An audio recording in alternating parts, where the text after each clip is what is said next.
Allez, c'est parti pour notre grand débat du vendredi avec cette question. Emmanuel Macron a-t-il été convaincant hier sur TF1, notamment sur les nouvelles annonces économiques, fiscales, avec cet intéressement qui sera désormais défiscalisé? Est-ce qu'il va nous enrichir un peu plus, nous les salariés, et vous les salariés qui nous regardez? On en parle avec Henri Stardignac. Bonjour Henri. Bonjour David. Membre des économistes atterrés, et Olivier Babot. Bonjour. Bonjour David.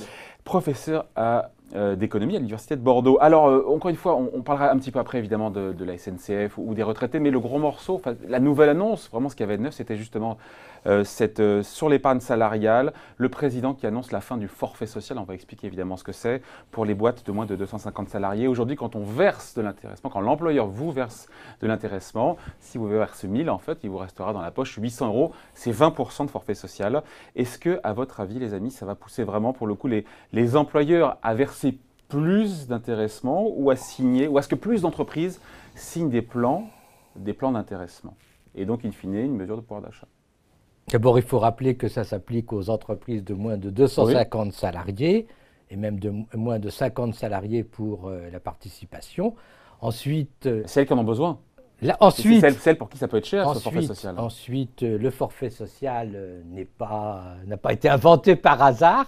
C'est une mesure qui faisait que, effectivement, l'entreprise n'avait pas intérêt à frauder, si on peut dire, à donner de l'intéressement ou de la participation à défaut du salaire, à la place du salaire. De donner des salaires. Et ces 20%, ça correspondait aux cotisations maladie et famille, qui sont une forme d'impôt. Ça n'a pas toujours été 20%. Et donc, oui, mais ça, justement, le problème, c'est que... Ça a commencé à 2, je crois. Ça a commencé à 2, mais c'est monté à 8. Lorsqu'on s'est posé la question de rationaliser la fiscalité, on s'est dit, ben voilà, il faut que tout ce qui est plus ou moins de nature salariale paye ses cotisations, et c'est pour ça qu'il y a ces 20%. Alors aujourd'hui... Ce qui vous chagrine, je comprends, ce qui vous chagrine, c'est le financement. Aujourd'hui, ce qui me chagrine, c'est qu'on refait une niche sociale. Bon, pourquoi pas, mais je veux dire, au lieu de... ça marche parce qu'on fait une niche sociale avec deux nouveaux barèmes, deux nouveaux seuils, 50 et 250 salariés, ce qui est une logique un peu pénible de dire, ben voilà, l'intéressement, la participation, ça peut marcher que parce qu'on fait une niche sociale, ce qui n'est pas génial. Bon, il voit le verre d'eau à moitié vide, et il a raison, Henri, mais de l'autre côté, c'est une mesure de pouvoir d'achat. Ça sera du pouvoir d'achat pour les Français. Le président, je crois, ou Bruno Le Maire, qui en a parlé juste après, parlait de 10 millions de Français, de salariés concernés. Ça paraît beaucoup quand même. Bonne mesure ou pas, même si derrière, il y a la question financement de la protection sociale, mais pour les salariés, c'est du pouvoir d'achat. C'est une mesure qui a coûté 500 millions d'euros aux caisses de l'État.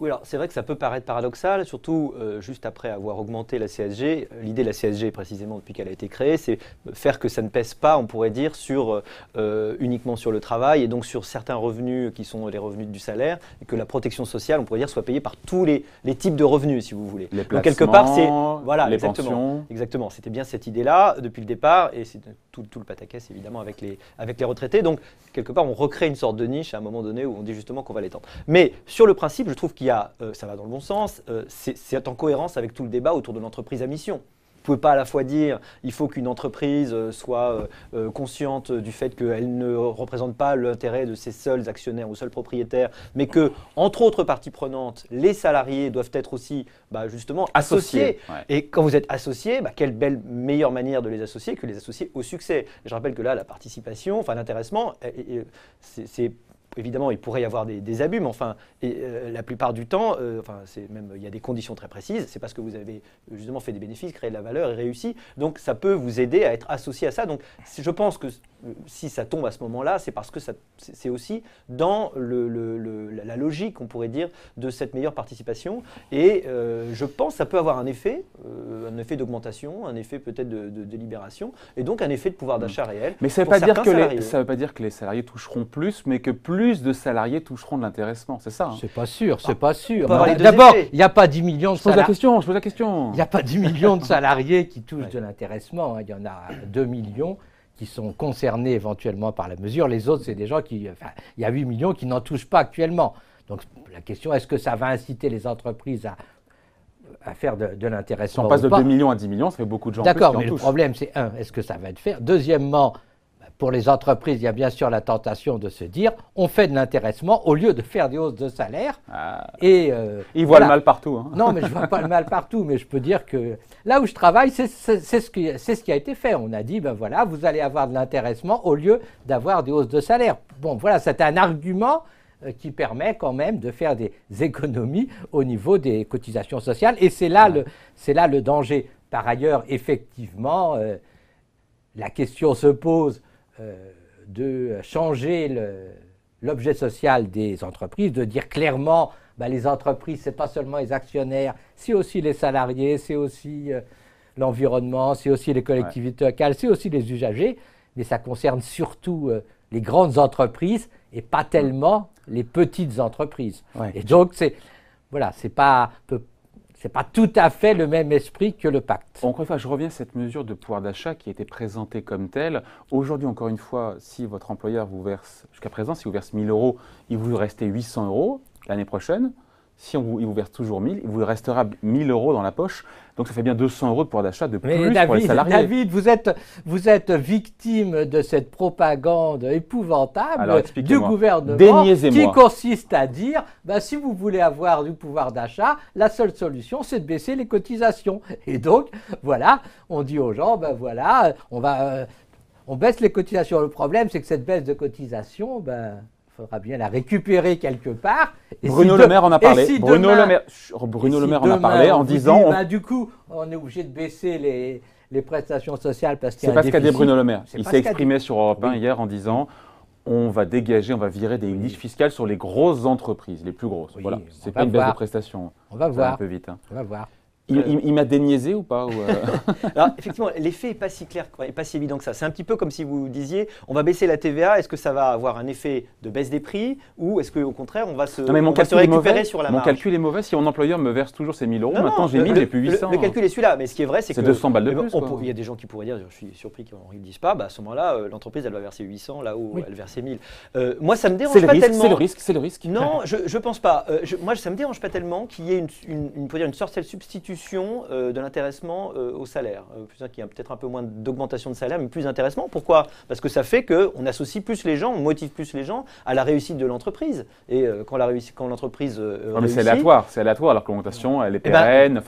Une fois qu'elle est actée, on ne revient pas en arrière. Elle n'est pas totalement aléatoire, elle est aussi la fonction évidemment de la stratégie des dirigeants et puis du travail collectif des gens, surtout dans les petites entreprises où c'est vraiment un travail d'équipe, on pourrait dire, beaucoup plus directement lié aux résultats. Donc ça peut avoir un effet d'association réelle et je pense que c'est ça qui est visé. Après, le problème de la simplification, de la suppression des niches fiscales, de la simplification de notre fiscalité de façon générale, c'est un autre problème et je crois que tout le monde est d'accord là-dessus depuis très longtemps. Il faut enfin faire ce grand soir fiscal de la simplification. Donc à vous écouter, c'est là peut-être vous êtes d'accord tous les deux, c'est une mesure qui est symbolique alors qu'elle est vendue comme une mesure de pouvoir d'achat. C'est pas une mesure de pouvoir d'achat pour 400 millions. En plus, c'est… Pour certains, le sera.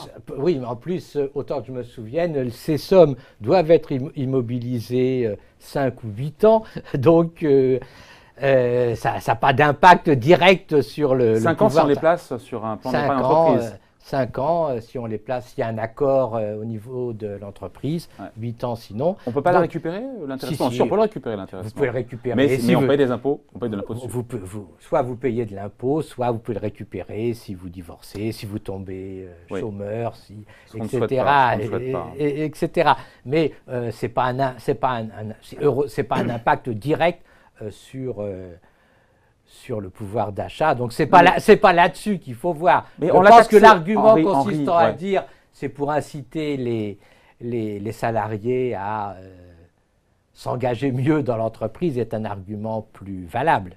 Le problème, c'est que c'est en même temps contradictoire avec la précarisation qui se développe par ailleurs.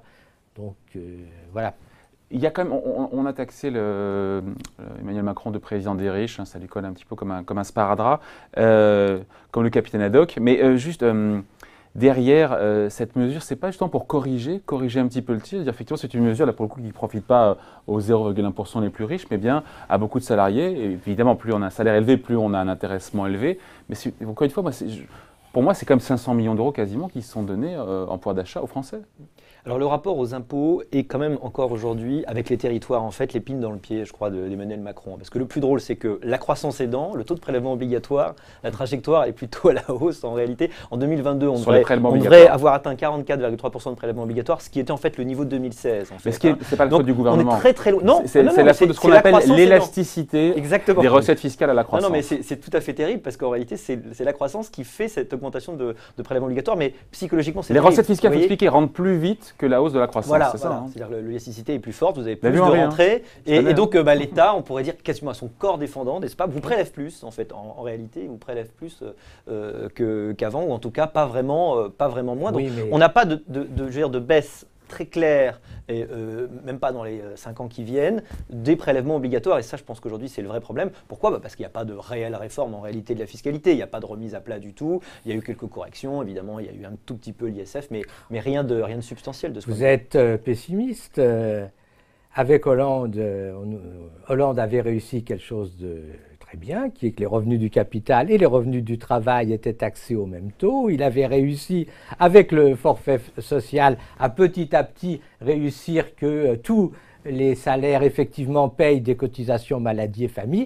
Et ce que fait Macron, c'est qu'il détricote cette histoire avec le forfait social et puis surtout avec le fait que les revenus du capital maintenant sont taxés à un taux beaucoup plus bas que ceux du travail. Donc, bon, de votre point de vue, vous devriez dire Macron, il a quand même détruit le bel édifice que... ou l'édifice. L'édifice qui avait été fait par Hollande. Et par ailleurs, bien sûr, depuis quelques années, on est beaucoup trop pessimiste en ce qui concerne notre capacité de production, ce qu'on appelle l'output gap. Et bien sûr, si la France réussit dans les années à venir à avoir 2% de croissance, il y aura automatiquement beaucoup de rentrées fiscales. Il y aura les gens qui passent du statut de RSA au statut de salariés. Bien sûr, ils payent plus d'impôts, mais pour eux, ils ne souffrent pas, au contraire, de payer plus d'impôts. C'est pour ça que la hausse du taux de prélèvement obligatoire, si elle est due à la croissance, les gens ne la ressentent pas, au contraire. Je crois que là, il faut vraiment se féliciter qu'on soit venu à bout de ce sophisme absolu, la taxation égale du capital et du travail totalement absurde, contre-productif, dramatique pour l'économie. Heureusement, je pense que c'est la meilleure des choses en réalité que Emmanuel Macron ait faite depuis le début. Enfin, on a compris que la taxation sur le capital, si elle était au même niveau que le salaire, elle empêchait en fait derrière l'investissement et le développement économique en réalité. Donc ce forfait à 30% aujourd'hui est une très bonne chose et je pense que ça va fournir pour le coup des résultats dont tout le monde se félicitera. Juste, on nous disait qu'il n'y avait pas de cagnotte, mais au final, cette mesure annoncée hier qui coûte quasiment 500 millions d'euros, ça prouve que la cagnotte, on peut la redistribuer, non ? Il y a des... Non, on avait dit là, il n'y a pas de cagnotte. Il y a des petites cagnottes. On a d'abord... Il n'est pas une cagnotte pour les riches. Pour le coup, là, cette mesure, ce n'est pas une mesure pour les riches, on est bien d'accord. Oui, mais bon, d'accord. Le problème, c'est que Macron va traîner comme un sparadrap, outre la hausse de la CSG sur les retraités, la baisse de l'impôt sur les sociétés, les 30% d'impôt sur les revenus du capital, tout ça, ça fait que obligatoirement, il est le président des riches et c'est pas les quelques petites mesures qu'il va prendre, voilà. Mais bien sûr, de temps en temps, le vice rend hommage à la vertu et c'est pour ça que on a quelques petites hausses du minimum vieillesse ou de l'allocation d'adultes handicapés. Mais foncièrement, je pense que le programme de Macron, comme le dit si bien mon interlocuteur, c'est de baisser les impôts sur les revenus du capital. Ouais. Alors, pour le coup, il n'y a pas de cagnotte, certainement pas. En revanche, il y a un cadavre dans le placard. Je trouve qu'on n'a pas beaucoup finalement signalé hier, c'est sur la fameuse taxe d'habitation. Puisqu'il nous explique que la taxe d'habitation va être supprimée. Et que l'État... C'est pas nouveau ça. Hein. Non mais oui, enfin, il y a un moment donné, il va falloir vraiment... Parce qu'aujourd'hui, le flou est total. La réalité, c'est que l'État ne sait pas. L'État prendra en charge à l'euro. Non mais l'État prendra en charge. Dit, hein. Mais en fait, vous enlevez d'une poche pour prendre de l'autre. Bon, il y a un moment donné, il va falloir nous dire... Pas de hausse d'impôt, il a dit. Il va falloir nous dire très clairement comment on va arriver à mettre l'argent qui servait à la taxe d'habitation aux collectivités locales, que l'État va donner. Où est-ce qu'on va prendre cet argent ? Avec quelle logique ? Notre système fiscal souffre justement de son absence totale de clarté. Qui va être, avec quelle logique? Est-ce que effectivement ça va être les plus... C'est 10 milliards d'euros de plus en plus, hein, pour supprimer pour les 20% des Français les plus riches la taxe d'habitation, c'est 10 milliards d'euros de plus. C'est une erreur totale, puisque naturellement, il est logique que quand vous habitez dans une commune et que vous votez pour élire un conseil municipal et un maire, ben vous payez des impôts. Donc cette suppression de la taxe d'habitation, c'est stupide du point de vue politique. Mais par ailleurs, quand vous regardez les projections que la France a données à Bruxelles mardi, la réponse est la compensation macroéconomique, c'est l'augmentation des impôts indirects et de la fiscalité sur l'énergie.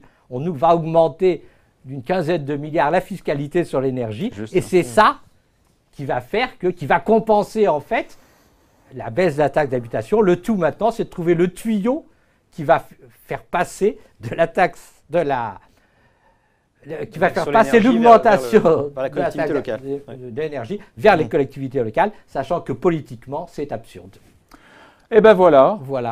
Mot de la fin, un truc à ajouter? C'est surtout politiquement une recentralisation terrible. Je veux dire que ça enlève l'autonomie fiscale des collectivités locales. Ça ne va pas du tout dans le bon sens. Le Conseil constitutionnel aurait dû le censurer, mais une fois de plus, il n'a pas fait son rôle.